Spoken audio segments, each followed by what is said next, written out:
আমি তোমাকে আজও ভালোবাসি। 20 বছর পরেও হয়তো তোমাকে বলবো ভালোবাসি।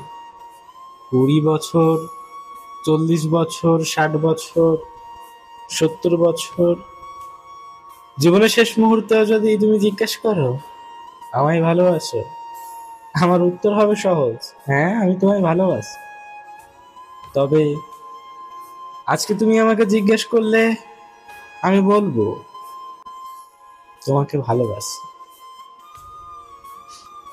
আগামীকাল জিজ্ঞেস করলে একই কথা।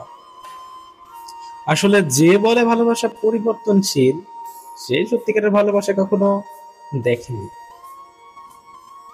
নিকোটিনের সেই ধোঁয়া ছুঁয়ে দেখা যায় না, চোখে দেখা গেলেও ধরা যায় না।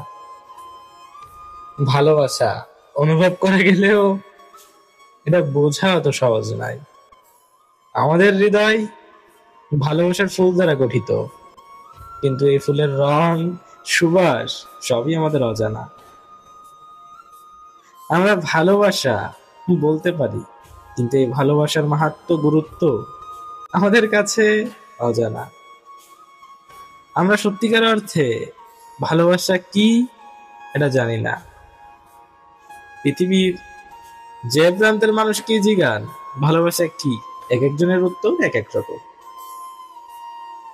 আসলে সত্যিকার ভালোবাসাটা কি এটা আমরা উপলব্ধি করতে পারলেও প্রকাশ করতে পারি না। এই প্রকাশ করার ব্যর্থতা আমাদের ভালোবাসার ব্যর্থতা নয়, এই প্রকাশ করার অক্ষমতা আমাদের জীবনেরই ব্যর্থতা।